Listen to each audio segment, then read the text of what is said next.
និយាយតាមត្រង់ខ្ញុំពិតជាសរសើរទឹកចិត្តបងប្អូនអ្នកភូមិមែនតែនជាពិសេសចាបងប្អូនប្រជាពលរដ្ឋខ្មែរយើងពេលដែលមានកម្មវិធីបុណ្យការឬមកក៏ភ្ជាប់ពាក្យអីហ្នឹងតែងតែមានវត្តមាន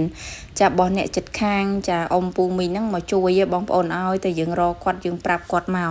ចានិយាយពីថាមកជួយអស់ពីកម្លាំងកាយចិត្តតែម្ដងជាក់ស្ដែងនៅក្នុងវីដេអូមួយនេះខ្ញុំថតកាលពីថ្ងៃចូលរោងការរបស់ក្មួយខ្ញុំណាបងប្អូនហើយយូរហើយតែខ្ញុំអត់ទាន់បានរៀបចំកាត់ជូនបងប្អូនមើល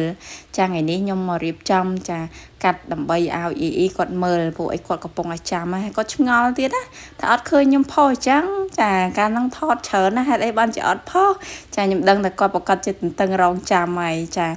ហើយថ្ងៃនេះខ្ញុំធ្វើវីដេអូនេះឡើងដើម្បីធ្វើជាអនុស្សាវរីយ៍ចាពួកអីកម្របងប្អូនចាកម្រមានកម្មវិធីការណាចាផ្ទះខ្ញុំអីហ្នឹងគឺប្រហែលជាការមួយហ្នឹងហើយមិនដឹងថាការណាទៀតទេបងប្អូនអើយចានៅយូរទៀតណាហើយថ្ងៃនេះបងស្រីខ្ញុំក៏ចាប់ផ្ដើមយកអន្សមយកអីយកមកដាក់ស្ងោរមកហើយសម្រាប់កម្មវិធីការនេះគឺធ្វើខ្លួនឯងណាបងប្អូនចាទាំងសមទាំងអីហ្នឹងគឺសម្រាប់រៀបចំហែជំនូនเนาะហើយសមនេះខ្ញុំអត់បានសួរម៉ែខ្ញុំដែរថា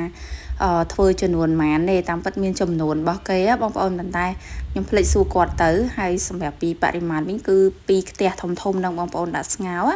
ហើយសម្រាប់នំនេះចានំគមនេះគឺធ្វើប្រហែលជាមួយខ្ទះធំនឹងឯងបងប្អូនចាហើយនិយាយពីថាទាំងម្សៅទាំងស្នូលអីហ្នឹងអូយសត្វតាជាចំណែកកម្លាំងរបស់បងប្អូនអ្នកនៅក្នុងភូមិណាគាត់មកជួយហើយបងប្អូនដឹងមិនអត់នំគមនឹងពិបាកបំផុតគឺច្របាច់ម្សៅចាច្របាច់ម្សៅនេះគឺត្រូវការកម្លាំងណាបងប្អូនអើយចាហើយត្រូវការមានន័យថាការលះបង់ដ៏ធំធេងចាដូចនិយាយម្ដងហើយម្ដងទៀតអញ្ចឹងចាហើយនំគមនេះរសជាតិឆ្ងាញ់មែនតែនបងប្អូនចាសាច់វារៀងជ្រាយមែនប៉ុន្តែរសជាតិឆ្ងាញ់មែនតែនចាឥឡូវនេះចូលមកដល់កម្មវិធីចូលហោងបងប្អូនកម្មវិធីសូត្រមន្តเนาะចាពេលដែលប្រជាពលរដ្ឋខ្មែរយើងគាត់មានកម្មវិធីការចាពេលល្ងាចឡើងគឺធ្វើកម្មវិធីខ្លះចារហូតដល់ព្រលឹមឡើងទើបយើងរៀបចំកម្មវិធីហែជំនូនអីផ្សេងហើយ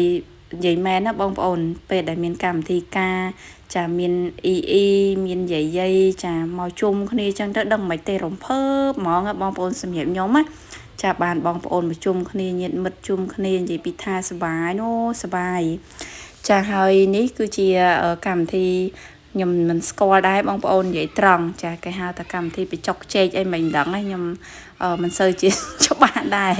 ប៉ុន្តែខ្ញុំអង្គុយទៅសើចទេបងប្អូនណាហើយចាបន្ទាប់ពីកម្មវិធីចប់សពគ្រប់អស់ហ្នឹងពេលល្ងាចហ្នឹងក៏ចូលដល់វគ្គរៀបចំជំនូនបងប្អូនណាចារៀបចំជំនូនដើម្បីទុកហែពេលព្រលឹមឡើងណា